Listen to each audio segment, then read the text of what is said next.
सभी का स्वागत है, परम परम स्वागत है एपिसोड नंबर 1073 में। तो कैसे हैं सब बेहद की आत्माएं, श्रेष्ठ आत्माएं, जागृत आत्माएं। आशा रखता हूं सब बढ़िया होंगे, मस्त होंगे, व्यस्त होंगे। दादाजी के इस यूट्यूब चैनल पर आप सभी का बेहद का परम परम स्वागत है। मैं हूं अनंत और सभी का स्वागत करता हूं लाइव मेडिटेशन रात को 10 से 11 में। तो आइए आप और हम मिलकर शुरू करते हैं आज का बढ़िया सा एपिसोड। तो मुझे लगता है आज लाइव में फेस थोड़ा सा काला दिखाई दे रहा है, पता नहीं क्यों। शायद ये यूट्यूब का ही कुछ कमाल है। एक सेकेंड जरा मुझे ट्राई करने दे, कुछ हो सकता है क्या।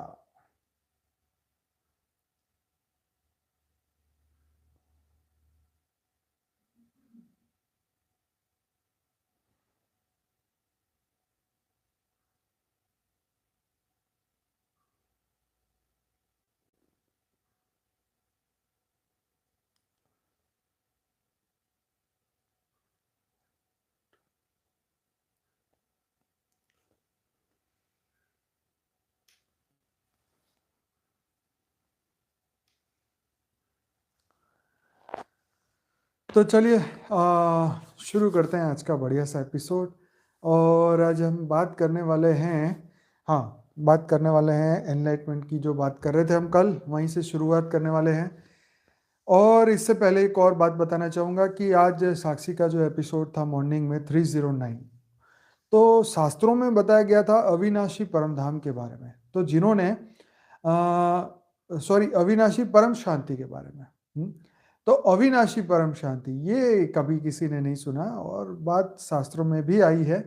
तो ये तो भाई सुनना बनता है और जरूर से आप देखेंगे एपिसोड नंबर 309 परम शांति मोटिवेशन एंड मेडिटेशन की चैनल पे आज सुबह 5:30 बजे ये हुआ था।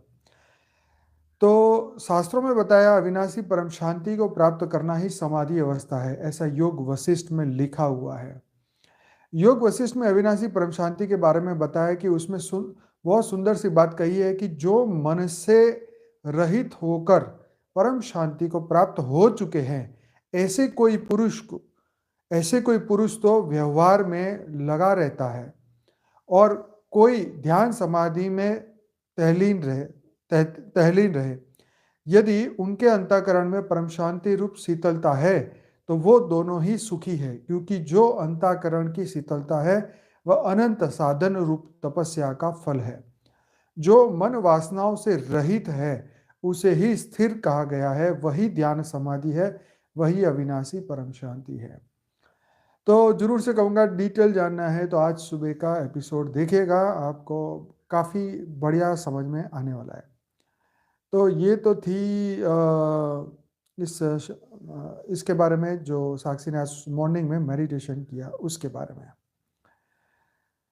तो आगे बढ़ते हैं।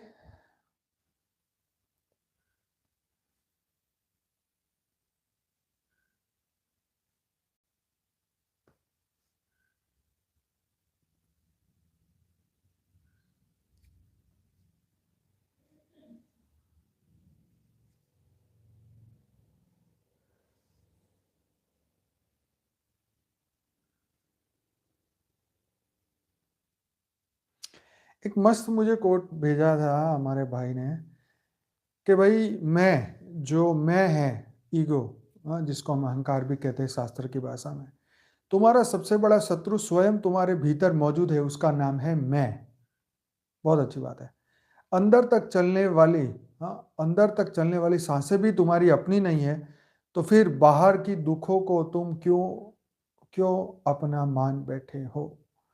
राइट। तो ये बहुत इंपॉर्टेंट बात है कि जो अंदर सांसें चल रही है वो भी अपनी नहीं है। तो इस दुनिया में बाहर बाहर कुछ जो कुछ भी दिखाई देता है वो ऑब्वियसली अपना नहीं है। जैसे रस्सी के ज्ञान से सर्प का भ्रम दूर हो जाता है, ऐसे ही शुद्ध अद्भुत ब्रह्म के साक्षात्कार के द्वारा माया का नाश हो जाता है। तो अज्ञान अवस्था में हमें रस्सी जो है वो सांप दिखाई देती है। राइट। तो हाँ, घर में अंधेरा हो और रस्सी पड़ी हो तो हमें लगेगा पता नहीं है गोल गोल क्या चीज़ है। तो यही बात होती है कि अज्ञान अवस्था के अंदर हमें रस्सी का जो अज्ञान के कारण रस्सी भी सर्प दिखाई देती है। तो जब साक्षात्कार होता है ब्रह्म का, शुद्ध बुद्धि हो जाती है, तो माया का नाश हो जाता है। यस। तो एक अज्ञान ऐसी चीज है जो हमारे ही कारण पैदा होती है, और समय तो उसे नाश नहीं कर सकता, पर हमारा ज्ञान उसे नाश कर सकता है। समर्पण का एक ही अर्थ है कि मैं हूं ही नहीं, सब परमात्मा है, तो ही समर्पण है। परमात्मा को वही लोग खोजने निकलते हैं जिनको परमात्मा खोजना शुरू कर देता है। बहुत ही मस्त लाइन है, बहुत ही मस्त लाइन है। परमात्मा को वही लोग खोजने निकलते हैं जिनको परमात्मा खोजना शुरू कर देता है। बहुत बढ़िया लाइन। देखो इसकी जो फोटो भी बनी हुई है ना, वो कितनी मस्त बनी हुई है। देखो कितना ध्यान से, कितनी मस्त बात है। यस।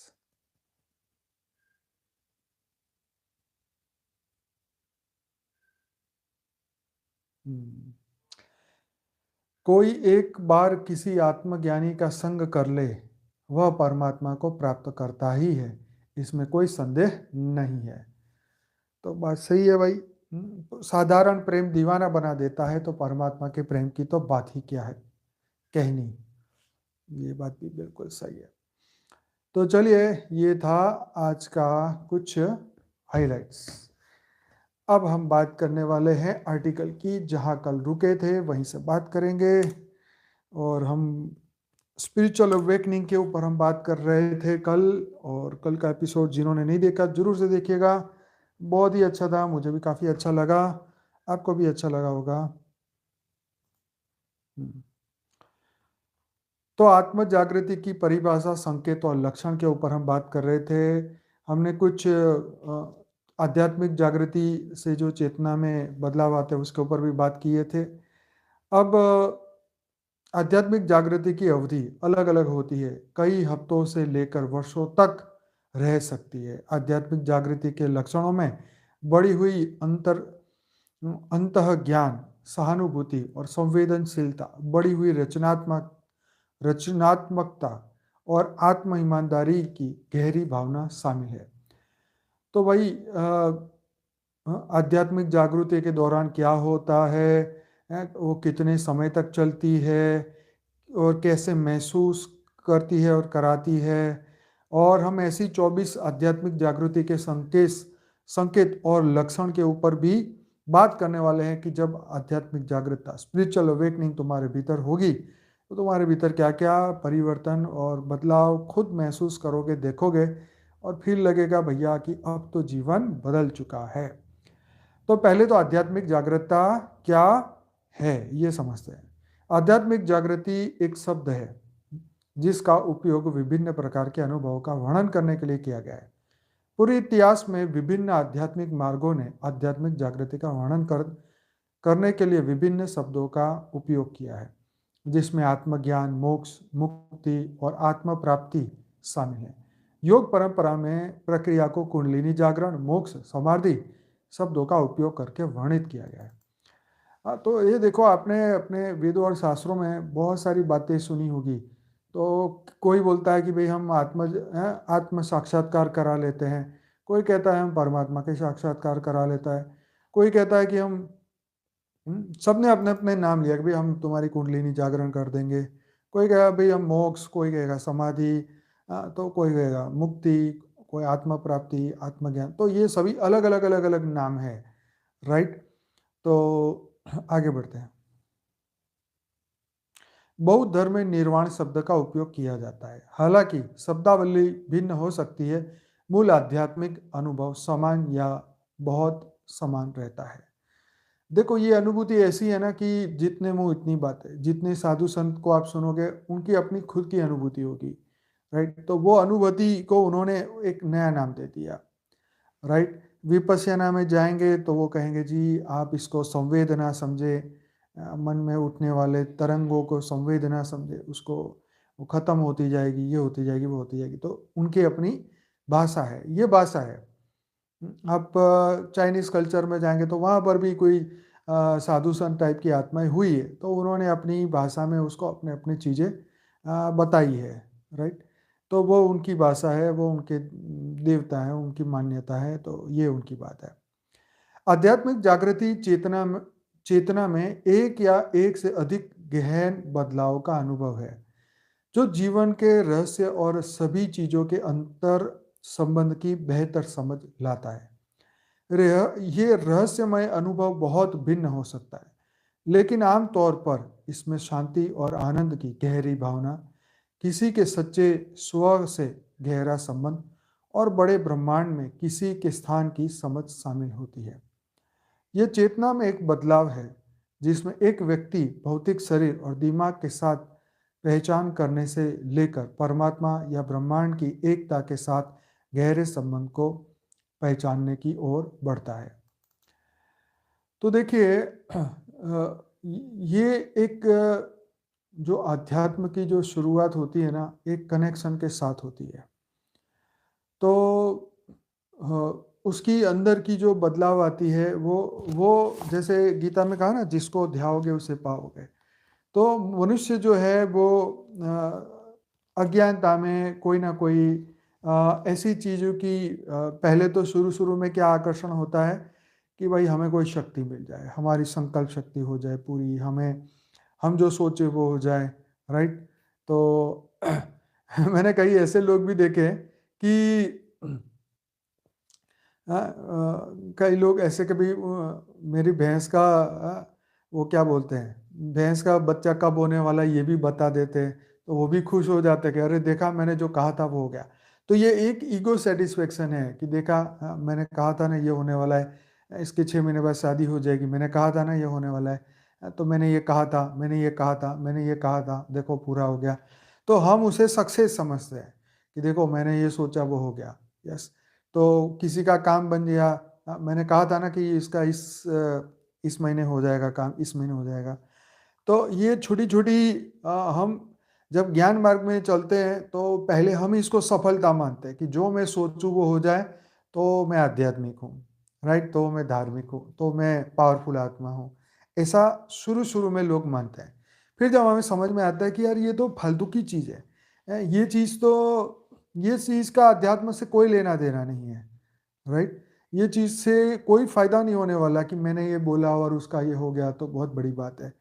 तो ये, हाँ, ये जस्ट फील गुड फैक्टर है, ये अच्छी बात है कि हाँ हमने सोचा और हो गया, लेकिन इससे हमारा ईगो बढ़ेगा। इससे ये सक्सेस नहीं है। अध्यात्म की दुनिया में ये तो क्या बोलते हैं, कौवे का बैठना और डाली का टूटना, वही वाली बात हो गई। तो इन सभी चीज़ों का आपकी आत्मा की प्रोग्रेस हो रही है उससे कोई लेना देना नहीं। कई लोग बोलते हैं मुझे सपने में पहले बता दिया जाता है, सपने में पता चल जाता है, जो होने वाला है वो पहले पता चल जाता है। तो ये, हाँ, ये सूक्ष्म अहंकार है और ये बढ़ता ही जाएगा। तो इसलिए ऐसी कोई भी चीज़ को नज़रअंदाज करो, इससे आपका कोई लेना देना नहीं है। आपको पहले पता चल जाता है तो इसका मतलब ये नहीं कि ये आपकी कोई ये सोच है या आपकी कोई ये ये इसमें कुछ नहीं है। कई लोग बोलते हैं मुझे प्रकाश दिखा, अनुभूति हुई। तो ये देखो, अनुभूति को भी प्रमाण नहीं माना जा सकता कि तुम अध्यात्म में आगे बढ़े हो। ये अनुभूति को, मान लो कोई ने सपने में अपने आप को मरा हुआ देखा, तो अनुभूति तो हुई, सपने में खूब दुखी हुआ इंसान, राइट। तो उसका गहरा असर उसके दिल और दिमाग में पड़ेगा जब वो जागेगा, जागृति में आएगा उसको। तो अनुभूति हुई, लेकिन तो वो तो जिंदा है, वो तो मरा नहीं, लेकिन सपने में तो उसने अपने आप को मरा हुआ देखा। तो अनुभूति तो हुई, लेकिन रियलिटी में वो मरा नहीं। तो मतलब क्या हुआ कि अनुभूति ने तुम्हें उल्लू बनाया, राइट।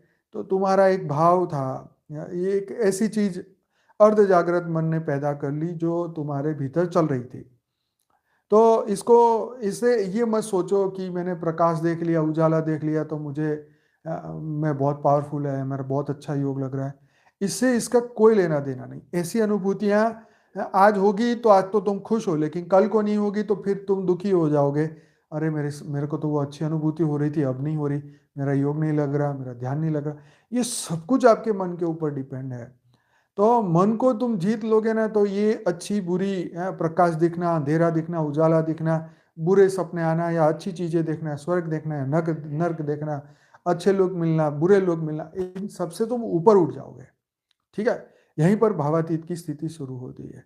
और इसी के ऊपर फोकस करना है।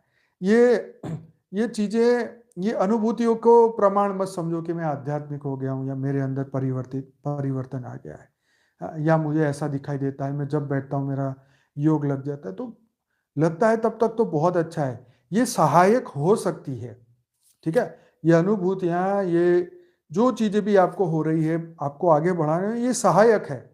इसका मतलब ये नहीं है कि तुमने उसको पा ही लिया है, ये आपको मदद हो सकती है। जैसे गैस के ऊपर आप गर्म रोटी कर रहे हो तो हाथ से नहीं कर रहे, चिमटे से पकड़ के कर रहे हो, तो ये चिमटा सहायक है, ठीक है। आप हाथ से करने जाओगे तो हाथ जलेगा, राइट। सिर्फ चिमटा अपने आप रोटी को पलट नहीं सकता। तो ये इसी तरीके से ये सहायक है। दिव्य प्रकाश देखना या कोई भी तरीके का प्रकाश, या यहाँ लाइट देखना, लाल पीली हरी नीली कोई भी चीज़ें दिख जाए, इससे ना तो आकर्षित होना है ना तो इससे दुखी होना है। कई बार कहते हैं हमारे भाई बहन जो मैसेज में कि भाई हमें तो ये दिखता है, हमें तो वो दिखता है। नहीं, ना पड़ो इस चक्कर में, इससे कोई फायदा नहीं होने वाला है, राइट। अच्छा दिख गया तो वेल एंड गुड, बुरा दिख गया तो भी कोई बात नहीं। यही बात है।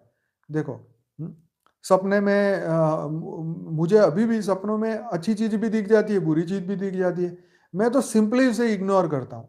क्यों? क्योंकि अभी भी हमारे मन में वो भाव प्रकट हो रहा है, अच्छा या बुरा, ठीक है। तो वो फिर आने वाला है, सीधी सी बात। अब मैंने वीडियो में पता नहीं कौन सी जगह देखा कि एक शहर में एक जो लायन था, राइट, वो सर्कस से निकल के शहर में घूमने लगा। अब वही चीज़ मेरे दिमाग में आई कि दिमाग में आई, सबकॉन्शियस माइंड में घुसी, और मैंने सपने में देखा कि वो शहर में घूम रहा है या हमारे घरों के आसपास घूम रहा है। तो ये चीज़, ये जस्ट ये एक दिमाग की बात है, राइट। इसको इतना सीरियसली मत लो कि अरे तुमने शेर देख लिया, ऐसा कैसे। तो ये सब दिमाग का खेल है। दिमाग तुम्हारा मित्र भी है, दिमाग तुम्हारा दुश्मन भी बनता है।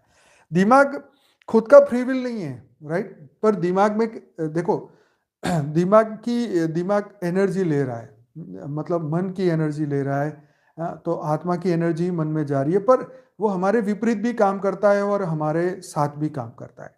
तो हमें उसको मित्र बनाने के लिए सोचना है, ना कि हमें दुश्मन बनाने के लिए सोचना है, राइट। ये बहुत गहरी बातें मैं बता रहा हूँ, ये शायद आपको कहीं नहीं सुनने को मिलेगी या समझने को मिलेगी, क्योंकि कोई भी ऐसे स्पिरिचुअल बात करने वाला अपनी बुराई या अपनी कमी तुम्हें नहीं बताएगा कि देखो अभी भी मेरा दिमाग ऐसा चल रहा है, राइट। पर मैं आपको बता रहा हूँ कि बड़े बड़े लोगों को मैंने सुना ना, मतलब जो जो एकदम रियलिस्टिक सही बोलने वाले, जिनको कोई फर्क नहीं पड़ता कि कोई मेरे बारे में क्या सोचे। तो वो लोगों भी, मैं एक तो महाराज को सुना, वो बोले कि मैंने अपने जीवन में 2 बार अपनी मृत्यु का सपना मैंने देखा है, राइट। तो एक एक साधु महाराज होके, बड़ी उम्र में होके वो अपनी मृत्यु का सपना देख रहे, तो इसका तुम क्या मायने लगाओगे। अब तुम जो भी लगाओ, पर उन्होंने रियलिस्टिकली ये बात बोली। तो मैं ये कह रहा हूँ कि ये जेन्युइन बात है, ठीक है। इसमें कोई बड़ी बात नहीं है कि तुम्हारा भाव चल रहा है तो वो चीज़ें सपने बन के आएंगी, इसमें इतना सीरियस होने वाली बात नहीं है, राइट। तो ये आत्म जागृति के मार्ग में ये चीज़ें होने वाली है, क्योंकि तुम हमेशा ब्रह्म की स्थिति में नहीं रहोगे, सीधी बात है। तुम अपने आप को जब भावनाओं में आओगे तो आप अपने आप को एक सामान्य मनुष्य की तरह कंपेयर करोगे। फिर जब आप ऐसा वीडियो देखोगे जहां पर एक जानवर को बांध के मारा जा रहा है, तो तुम्हारा मन ये भी सोच लेगा कि यार उसको कितना बुरा लग रहा होगा, उसकी जगह हम होते तो क्या होता। फिर जब तुम ये युद्ध का वीडियो देखोगे तो वहां देखोगे कि कोई बाप बच्चे को मरा हुआ लेके जा रहा है, ऐसे फोटो देखोगे तो तुम्हारे मन में आएगा यार वो कितना बुरा लग रहा हो, उसको कितना दुख हो रहा होगा, राइट। तो वो भाव भी तुम्हारे अंदर ये देखने से पैदा हो जाता है, ये सुनने से पैदा हो जाता है। तो ये यही तो हमारी, मतलब ये हम ब्रह्म स्थिति में नहीं रह सकते, या हम आत्म स्थिति में नहीं रह सकते, ये एकदम श्योर है। क्योंकि सबको अपने जॉब करनी है, ड्यूटी करनी है। हम इसलिए तो भगवान कृष्ण ने क्या बोला कि तुम आंख बंद करके तो नहीं जी सकते ना।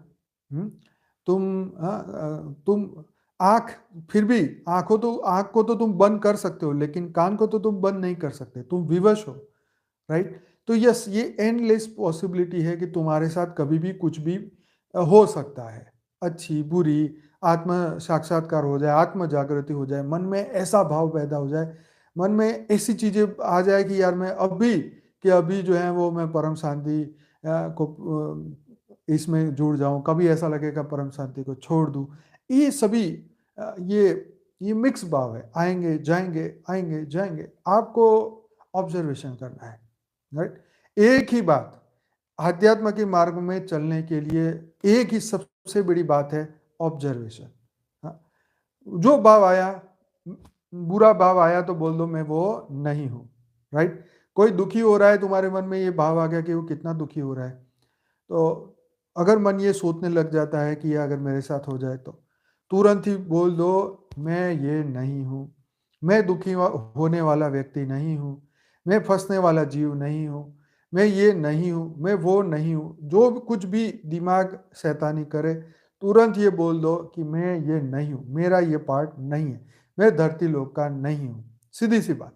तो तुरंत ही वहां ब्रेक लग जाएगी, और जहां ब्रेक लग जाएगी फिर वो बात, आपका कनेक्शन टूट गया, बस यही बात। बुरे विचारों से कनेक्शन तोड़ना इतना ही जरूरी है जितना आप अच्छे विचारों से जुड़ना जरूरी है, राइट। ये बात हमेशा याद रखो। बुरे विचार अगर दिमाग में एक घुस गया तो 1 घंटे तक चलता रहेगा, अगर आप उसको तोड़ोगे नहीं तो इसी तो अवेयरनेस है कि हर घंटे आत्मा का एक संकल्प करना बहुत जरूरी है कि मैं एक दिव्य आत्मा हूँ, चैतन्य आत्मा हूँ, जागृत आत्मा हूँ। चाहे आप हर 10 मिनट में करें, 20 मिनट में करें, आधे घंटे में करें, 1 घंटे में करें, 10 घंटे में 10 बार करें, 20 बार करें, ये बहुत जरूरी। यही संकल्प जो है आपकी मन में चलने वाली सभी ये बकवास को तुरंत ही तोड़ देंगे। जब आप ये संकल्प कर देंगे, अरे मैं तो चैतन्य आत्मा हूँ, दिव्य आत्मा हूँ, ये बोलते ही सुनते ही तुम्हारा मन एकदम चुप हो जाएगा। देखो, मन का काम है ये सब करना। मन तो अभी तो फिलहाल किसी के बस की बात नहीं है। हाँ, मन को जब तक आप देखोगे, जब तक आप सुनोगे, जब तक आप ये माया के आवरण में हो, तब तक तो आप ये भी मत सोच लो कि कई लोग ऐसे भी जंगल में चले गए यही सोच के कि यार ये जब देखना बंद करेंगे ना तब जाके हमें शांति पड़ेगी। तो बेचारे जंगल में जाके बैठे हैं लेकिन सत्य को नहीं पा गए, राइट। सत्य को नहीं समझ पाए। वो जंगल में इसलिए चले गए कि अब हम दुनिया से दूर है, लेकिन जो सत्य का ज्ञान जानना है वो तो नहीं जाने, राइट। अब साधु संत महात्माओं ने जो ये परम ज्ञान की बात थी, जो बेहद का ज्ञान था, वो नहीं जान पाए और फिर वो जंगल में जाके मन को शांति कर लिया, मन को कंट्रोल भी कर लिया। ठीक है, तो मन कंट्रोल कर लिया तो ज़्यादा आपने आत्मभाव में रहे, पर वो ज्ञान कहाँ से मिलेगा? जो इस अनंत ब्रह्मांड से उत्पत्ति का ज्ञान, अनंत ब्रह्मांड से बाहर निकलने का ज्ञान या जीवन मुक्ति का ज्ञान, वो ज्ञान कैसे मिलेगा? तो इसीलिए भले हम माया की दुनिया में हैं, भले हम यहाँ दुख की दुनिया में हैं, लेकिन सबसे अच्छी बात है कि हमें वो ज्ञान मिल गया, राइट। हमें वो अवेयरनेस आ गई, हमें वो जागृति आ गई जिससे हम इस रास्ते को क्रॉस कर लेंगे। बस एक ही बात है। सबसे बड़ा कलयुग का ये फायदा यही है। वो हमारे भाई ने भी मुझे क्वेश्चन पूछा था कि कलयुग में सबसे अच्छी बात क्या है, तो ये बात यही है। उस वक्त मैं सही जवाब नहीं दे पाया क्योंकि मेरे पास ऐसा अवेयरनेस नहीं आई उस वक्त। पर कलयुग की सबसे अच्छी बात यही है कि हमारे पास ज्ञान है, अवेयरनेस है, जागृति है कि मैं क्या कर रहा हूँ, क्या नहीं कर रहा हूँ, और ये जो मैं कर रहा हूँ इससे मुझे कितना फ़ायदा होने वाला है। ये अगर जागृति भीतर आ जाए तो भाई मज़ा ही आ जाए जीवन में। तो आध्यात्मिक जागृति व्यक्ति के आधार पर बहुत भिन्न हो सकती है, और जागृतता के सूक्ष्म बदलाव के लेकर व्यक्ति के पूर्ण परिवर्तन तक हो सकती है। हाँ, तो मतलब देखो, आप किसी से बोलो कि भाई आपकी स्पिरिचुअल लाइफ के बारे में मुझे कुछ बताओ, तो वो बैठ के अपनी अपनी बातें बताएगा, थोड़ी सी बढ़ाई करेगा, थोड़ी सी अपनी बुराई भी बता देगा अगर ईमानदार है तो फिर आप उसको कंपेयर करेंगे आपसे, अपने आप से। तो फिर आप जब उससे कंपेयर करेंगे, वो कहेगा जी मैं तो 4 घंटे योग कर रहा हूँ। फिर आपके मन में आएगा यार मैं तो 1 घंटा भी नहीं कर रहा हूँ। वो कहेगा जी मैं तो इतने 1000 एपिसोड सुन लिए। तुम कहोगे जी मैंने तो इतने ही सुने अभी। तो अपने ही भीतर जो है ना वो क्या बोलते हैं कि एक खुद से ही एक शर्म लगेगी कि यार मैंने तो कुछ किया नहीं, या मैंने किया तो कम किया, या उसको हो रहा है तो मुझे क्यों नहीं हो रहा है। फिर आप तो पता करने लगो कि भी क्या बात हो गई, क्या बात हो गई, इनको हो गया हमें नहीं हो रहा, आत्म साक्षात। तो ये सब कुछ कर्म का परिणाम है, हमारे पुरुषार्थ का परिणाम है, हमारे विचारों का परिणाम है, हमारे मन की स्थिति के ऊपर है। राइट? अब घरों में कलेश हो रहे हैं तो भाई तुम कहो जी परम शांति में रहो, तो कितनी देर तक रहोगे? मैं कहता हूँ जिन घरों में कलेश हो रहे हैं और अपने अपने आप को शांत बनाए रखते हैं ना, ये भी बहुत बड़ी पुरुषार्थ की बात है। ठीक है? जिस दिन कर्म बंधन कटेगा ना, उस दिन तो तुम बहुत आगे निकल जाओगे। लेकिन कई बार जीवन में परीक्षा का समय आ जाता है, तो उस वक्त जो है ना, धैर्य रख के डटे रहना पड़ता है। अब वो परीक्षा आपकी 2 महीने हो, 6 महीने हो, या साल हो, या 2 साल हो, लेकिन उस वक्त आपको एक न्यूट्रल भाव में रहना ही सबसे बड़ा पुरुषार्थ हो जाता है। ये मैं आपको बता रहा हूँ। जब हमारे जीवन में कभी भी कोई ऐसी घटना घट जाती है जो हमारे कंट्रोल में नहीं है, तो उस वक्त बस शांत रह के उस समय को निकालने का ही सबसे इम्पोर्टेंट काम है। अगर हम वो समय ना निकाल पाए तो फिर तो हम क्या होगा, फिर हम भावनाओं में बह जाएंगे, वहीं पर ही अपना ज्ञान व्यान छोड़ देंगे, या अपना ही हम फिर दुखी हो जाएंगे, या फिर हम कोई समाज सेवा के मार्ग पे चल पड़ेंगे, या फिर कि भाई ये ज्ञान मार्ग तो हमारा है नहीं, चलो हम गरीबों को खाना खिला देंगे या उनका पेट भर लेंगे, नहीं ऐसी फालतू बात में दिमाग लग जाएगा। तो उस वक्त के लिए जब मनुष्य को जब झटका लगता है, उस वक्त अपने आप को संभालना बहुत बड़ा पुरुषार्थ है। और उसके लिए, उस पुरुषार्थ के लिए ही तो ये प्रैक्टिस और ये जो चीज़ें हम कर रहे हैं वो इसीलिए तो कर रहे हैं। हम्म? तो ये बात हमेशा याद रखिए कि सबके बदलाव एक जैसे नहीं होंगे। ये जर्नी में सबके अपने अपने बदलाव अपने कर्मों के ऊपर, अपने विचारों के ऊपर, और अपने क्या आत्मा की पावर के ऊपर है। हर व्यक्ति एक समान नहीं है, राइट? तो ये, और जागरूकता में सूक्ष्म बदलाव से लेकर पूर्ण व्यक्ति के पूर्ण परिवर्तन तक हो सकती है। ये परिवर्तन की बात है। वे धार्मिक अनुभव का रूप ले सकती है, या यह पूरी तरह से आध्यात्मिक प्रकृति का हो सकता है। वे ध्यान जैसे सोच समझकर किए गए आध्यात्मिक अभ्यास का परिणाम हो सकता है, या वे अनायास ही हो सकता है। जागृति का एक क्षण एक त्वरित या बहुत धीमी प्रक्रिया है, हो सकती है, जो समय के साथ सामने आती है। ये आध्यात्मिक अनुभव बहुत सूक्ष्म और पहचानने में कठिन या काफ़ी गहरे हो सकते हैं। कुछ मामलों में लोगों को अपने जीवन के दौरान कई प्रकार की आध्यात्मिक जागृति का अनुभव हो सकता है। तो देखो, ये जो हमारी जब जागृति के पल आते हैं ना, उसके लिए हमें बहुत ही ईमानदारी से परमात्मा से हमें संकल्प करने पड़ते हैं कि हे बेहद के परमपिता, मेरे अंदर इतनी परम शक्ति, परम लाइट, परम प्रकाश हमें दें, ताकि हम विश्व का कल्याण कर सके, इस जीवन के पर्पस को हम पूरा कर सके, राइट? और तब ये शक्तियाँ हमें मिलती है, तब हमें वो पावर मिलता है, राइट? ये सिर्फ और सिर्फ हम विश्व कल्याण को आगे रखेंगे तभी ये पावर हमें मिलेगी, राइट? स्व कल्याण के लिए तुम कहो जी मैं ये बीमारी से बाहर निकल जाऊं, या मेरे घर वाले ठीक हो जाएं, या पड़ोसी ठीक हो जाए, या ये ठीक हो जाए, इन चीज़ों से पावरें नहीं मिलती। आप समझो, अ, कोई आपसे दुश्मनी करता है, या कोई आपको गालियां दे रहा है, तो आप सोचो कि भगवान उसकी बुद्धि घुमा दे, या भगवान उसको चुप करा दे। तो ये नहीं होने वाला है, ठीक है? तो एक वो महाराज का मैंने एक शेयर भी किया था, तो उसमें वो कह रहे थे कि कोई तुम्हें गाली दे रहा है तो तुम्हारे पाप कट रहे हैं। तो बात तो लॉजिकल सही है, और तुम चुप हो, तो वो तो अपने कर्म बना रहा है, तुम चुप हो, तुम्हारे को बदला नहीं लेना, क्योंकि तुम्हें यहाँ से निकलना है, ठीक है? वो तो अज्ञानता में बेचारा गाली दे रहा है, तुम्हें तो मतलब उनको तो ऐसा लग रहा है कि भाई हम तो 2 गाली बोल के, या उसको उल्लू बना के हमने दुनिया जीत लेंगे, लेकिन बेटा वो तो फंस रहा है, राइट? निकलने का मार्ग के लिए ही तो पुरुषार्थ है। तो इसीलिए कोई हमारी बुराइयां कर रहा है तो हमारे कर्म कटेंगे, सीधी सी बात है। कर्म कटे ना कटे, हम अपने आप को हम आगे लेके जा रहे हैं, वो पीछे छोड़ता जा रहा है, बस एक ही बात है। तो ये आध्यात्मिक अनुभव बहुत सूक्ष्म और पहचानने में कठिन या काफ़ी गहरे हो सकते हैं। कुछ मामलों में लोगों को अपने जीवन के दौरान कई प्रकार की आध्यात्मिक जागृति का अनुभव हो सकता है। कहते हैं ना, कुंडलिनी जागृत हो गई तो मुझे झटका लग गया, मेरे को ऐसा हो गया, मुझे वैसा हो गया, एकदम थर्ड आई खुल गई, सब कुछ दिखने लगा, सब सपने में आने लगा, मन में पता चलने लगा।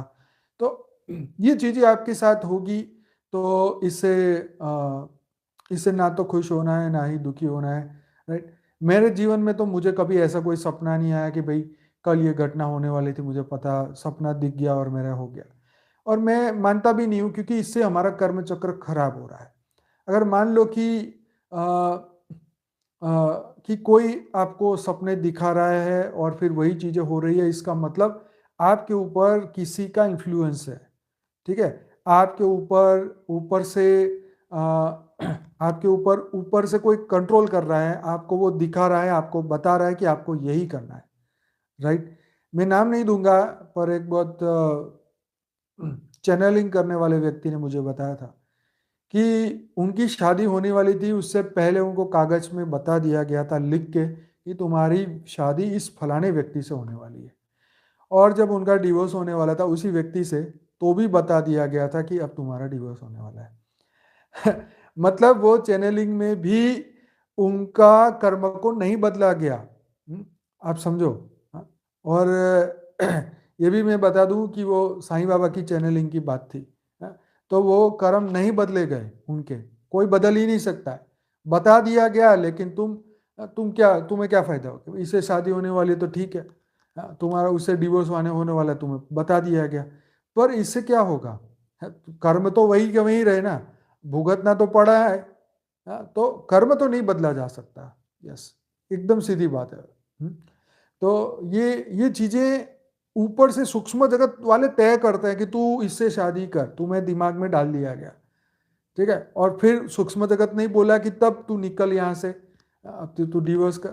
तो ऊपर से लोग उनकी गेम बजा रहे हैं, ठीक है, उनको मतलब गेम फिक्स हो रही है ऊपर से, और हम कठपुतली की तरह कभी इधर कभी उधर कभी उधर भाग रहे हैं। तो हमारा कर्म हमारा है, हमारी चॉइस, हमारी फ्री विल हमारी खुद की है, ठीक है। ऊपर वाले उसमें डिस्टरबेंस करेंगे तो मैं अपना फ्री विल कैसे करूंगा, और फ्री विल अपना ही नहीं कर पा रहा हूँ, अपनी इच्छा से मैं कर्म नहीं कर रहा हूँ, तो मैं तो फिर फंस ही रहा हूँ ना। उसने कहा यहाँ से माल वहाँ ले आ, तो तुम्हारा काम तो वो कचरे वाला जैसा होगा, वहाँ से कचरा उठाया वहाँ दे आया, वहाँ से उठा के वहाँ ले आया। तो ये सूक्ष्म जगत का खेल चलता रहता है और इंसान इसमें फंसता रहता है। खुश हो जाता है कि ऊपर से मुझे मैसेज आया, अरे मैसेज आया तो क्या करोगे मैसेज का। तो फंस तो यही रहो ना। ये कोई आध्यात्मिक विकास नहीं है, ये जस्ट मैसेजिंग है, ठीक है।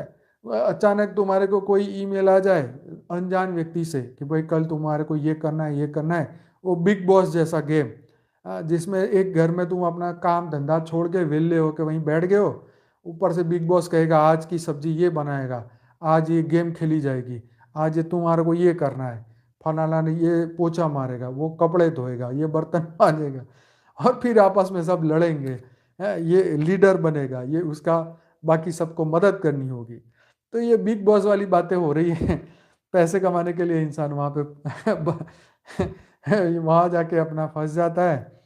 और यहाँ पर भी ये बिग बॉस ऊपर के सबके अपने अपने बॉस है ना, सबकी चाबी घुमाते हैं और सब उसमें लगे हुए हैं। खैर, तो जीत जाएंगे तो इनाम मिल जाएगा और नहीं जीतेंगे तो दुख मिल जाएगा, ये सब चीज़ें हैं, फेमस होने के लिए इंसान कर रहा है। तो आध्यात्मिक जागृति के दौरान क्या होता है, चलो अब आगे। तो आध्यात्मिक जागृति के दौरान एक व्यक्ति आमतौर पर अपने जीवन में गहरा परिवर्तन अनुभव करता है। इस परिवर्तन को दृष्टिकोण और विश्वासों में गहन बदलाव द्वारा चिन्हित किया गया है, जिससे अक्सर किसी के जीवन में उद्देश्य और स्पष्टता की भावना बढ़ जाती है। तो आध्यात्मिक जागृति का मतलब ही यह है कि तुम्हारे जीवन का लक्ष्य तुम्हें समझ में आ जाए। हम्म? तुम्हारा जो मार्ग है वो तुम्हें क्लियर दिखाई दे, राइट। उस मार्ग पे कैसे चलना है उसका विजन तुम्हें अंदर से आत्मा से आवाज आने लगे, ठीक है। जिससे अक्सर किसी के जीवन में उद्देश्य और स्पष्टता की भावना बढ़ जाती है। जागृति के दौरान होने वाला परिवर्तन चुनौतीपूर्ण और जीवन बदलने वाला हो सकता है, क्योंकि व्यक्ति को अपने आसपास की दुनिया के बारे में अपनी मान्यताओं और धारणाओं पर सवाल उठाने के लिए मजबूर होना पड़ता है। जैसे जैसे व्यक्ति के उद्देश्य और दिशा की समझ स्पष्ट हो जाती है, वे अक्सर खुद से, दूसरे से और आध्यात्मिक क्षेत्र से गहरा संबंध विकसित करना शुरू कर देते हैं। तो यस, ये धीरे धीरे हमें जब अंदर से आवाज आने लग जाती है तो उस दिशा में हम आगे बढ़ना शुरू कर लेते हैं। पर ये आध्यात्मिकता की बात थी, ये भौतिक जगह की बात नहीं थी कि मैं ये फैक्ट्री डाल दूँ, ये बिजनेस कर दूँ या एजेंसी ले लूँ या इसका सेल कर दूँ, डबल कर दूँ फला। यहाँ आध्यात्मिक जागृति की बात हो रही है और उसी से रिलेटेड बात हो रही है। इस जागृति के दौरान व्यक्ति को स्पष्टता की तीव्र भावना, हाँ, मतलब एकदम क्लैरिटी क्लियर हो जाए। आज मैंने एक वीडियो देखा जिसमें एक लड़का लड़की 2 साल से एक दूसरे को जानते, बॉयफ्रेंड गर्लफ्रेंड थे। तो मेरे ख्याल वो दिल्ली का सिपी का कोई इलाका था, कनॉट प्लेस, वहाँ घूमने आए थे। तो वहाँ कोई जादूगर आया, तो उसने वो लड़की को बोला आप इनको कब से जानते हो, लड़के को। तो बोले 2 साल से हम दोस्त है, जानते हैं। तो उसने कहा कि चलो ठीक है, इसका नाम क्या है। तो उसने पहले बता दिया इसका नाम तो ये है। फिर उसने ऐसे चुटकी बजाई और उसके अंदर से ऐसे विचार निकाल के ऐसे कर दिया और उसे बोल दिया कि अब इसका नाम फिर से बता। तो वो लड़की उसका नाम बता ही नहीं पाई। उसका ब्रेन को हैक कर दिया गया या सम्मोहित कर दिया गया। फिर 2 मिनट तक वो सोचती रही कि हाँ मैं जानती हूँ, मैं घूम रही हूँ 2 साल से, सब कुछ पता है, उसके नाम के सिवा सब कुछ पता है। फिर उसने ऐसे करके उसके अंदर वापस मेमोरी डाली और फिर वो बोली हाँ इसका नाम तो ये है। तो मतलब ये है कि ये हैकिंग हो रहा है, माइंड के साथ हैक हो रहा है, राइट। ये तो वायरल है, ऐसे तो बहुत सारे, चाहे जादूगर कहो या पता नहीं क्या कहो, माइंडिस्ट पर्सन या हिप्नोटाइज, पता नहीं क्या क्या लोग हैं ऐसे जो ऐसी चीज़ें करते हैं। मेरे को भी पता नहीं है कि एग्जैक्टली वो किस तरीके से कर रहे हैं, पर हैकिंग चल रहा है, हैकिंग, राइट। तुम्हारी फ्री विल के ऊपर ये हैक हो रहा है, तुम्हारे दिमाग के ऊपर ये हैक चल रहा है। तो हाँ, हिप्नोटिज्म बोले या कुछ भी कह सकते हैं। तो मैं ये कह रहा था कि यहाँ पे जब ये बात की बात करते हैं ना कि भाई जागृति के दौरान क्या क्या बातें हो जाएगी, राइट। तो कोई कहेगा जी अरे हमने तो, हमारी कुंडलिनी जागृत हो गई। एक जगह पे एक महाराज कह रहे थे कि जब तुम्हारी कुंडलिनी जागृत हो जाएगी ना, तुम मतलब जैसे शोभा यात्रा निकलती है ना महाराज की, तो तुम घंटों तक नाचोगे, तुम्हें थकान भी नहीं होगा। ठीक है, तुम घंटों तक नाचो, तुम नाचते ही रहो, नाचते ही रहो, तुम्हारी कुंडलिनी जागृत हो जाएगी, तो तुम्हें कोई फर्क नहीं पड़ेगा, तुम 1000 घंटे, मतलब ऐसे कह रहे थे कि तुम घंटों तक नाचो। तो ये मतलब मैं इसलिए यहाँ पे ये बात बता रहा हूँ कि कुंडलिनी जागृति का बात यहाँ क्या किससे जोड़ दी गई कि तुम्हारी स्थूल एक्टिविटी के ऊपर।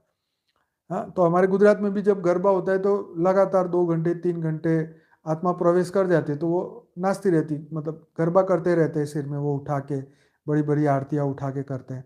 तो इसका मतलब ये नहीं कि इसको कुंडलिनी से जागृत करते हैं। या मुझे ये नहीं पता कि इस तरीके की बात को, मतलब जितने मुंह उतनी बातें हैं भाई, राइट। तुम एक भाव में पहुंच जाते हो जहां पर तुम्हें बॉडी कॉन्शियस नहीं है, अब तुम इस एक ऐसी धुन में पहुंच गए, एक ऐसे आनंद में पहुंच गए जहां शरीर की थकान महसूस नहीं हो रही, क्योंकि उस वक्त तुम आनंद की एक स्टेज में हो, राइट। तो तुम्हें कुछ महसूस ही नहीं होगा कि तुम्हें ये होगा।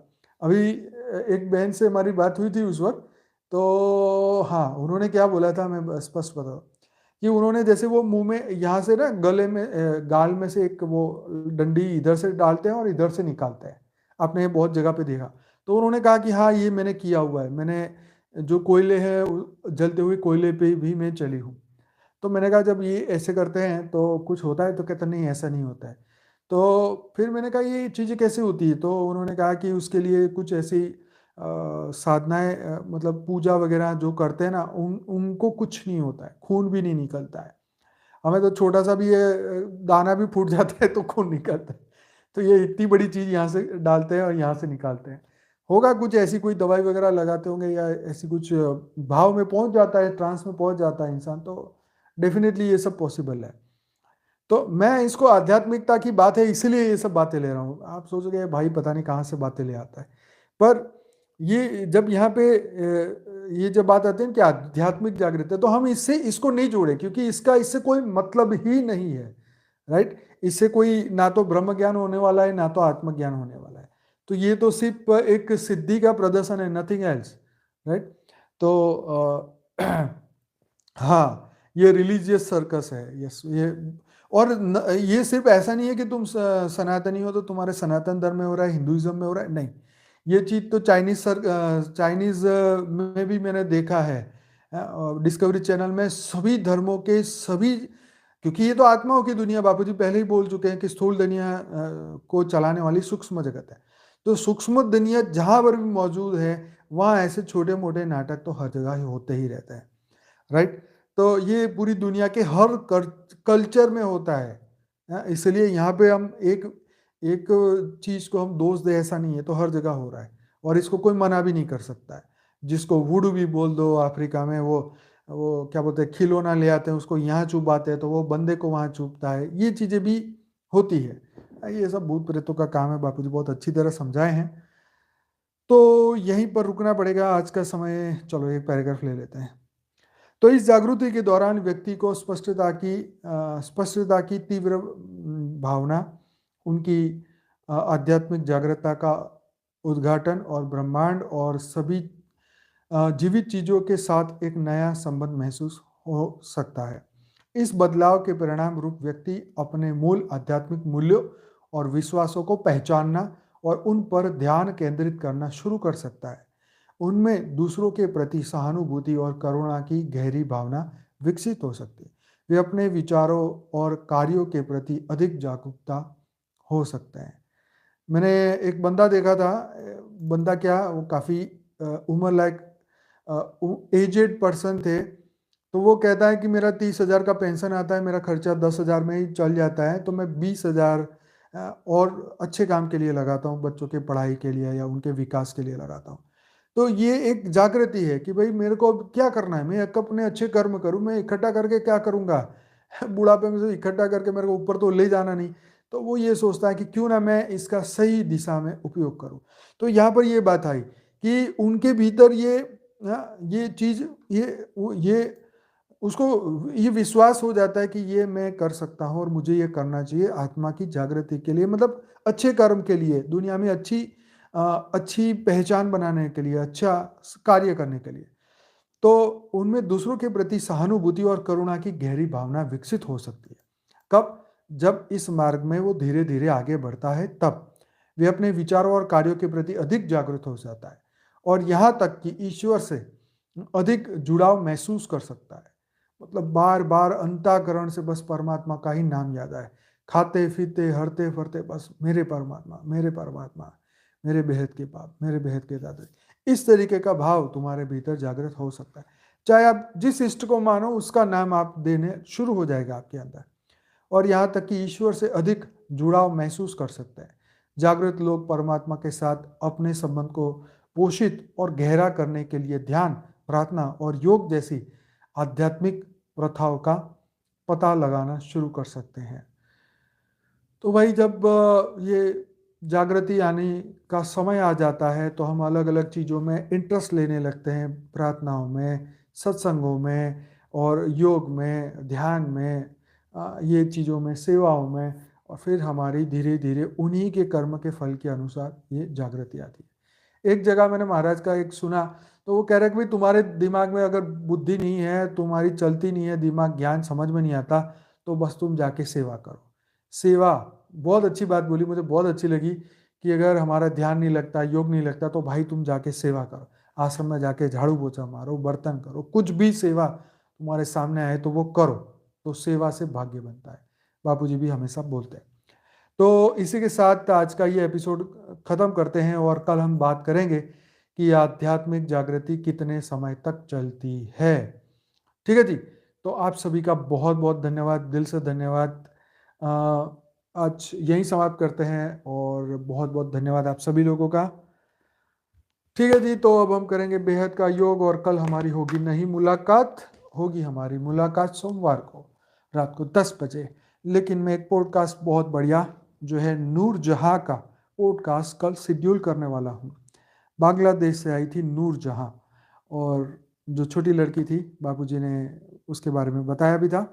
वो पॉडकास्ट कल आपको देखने को मिलेगा स्पिरिचुअल पॉडकास्ट विद अनंत की यूट्यूब चैनल पे। तो जी बहुत बहुत धन्यवाद, बेहद का धन्यवाद। आइए सभी बेहद की आत्मा अगले 15 मिनट के लिए एकदम डेडिकेटेड भाव से, एक सेकंड के लिए भी बाहर का विचार ना आए, ऐसे 15 मिनट जो है परम शांति की अवस्था में स्थिर हो जाएं, जहाँ आप और हमारे हमारे आत्मा के रचयिता, हमारे बेहद के परमपिता बस उनसे हम जुड़ने का अभ्यास करें। सभी बेहद की आत्माएं अपनी अपनी आंखें बंद करें, एकदम रिलैक्स, चिंता, स्ट्रेस, तनाव से मुक्त होकर आत्म स्वरूप में स्थिर हो जाए।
आप सभी दिव्य आत्माओं का बहुत बहुत धन्यवाद। बेहद की परम शांति।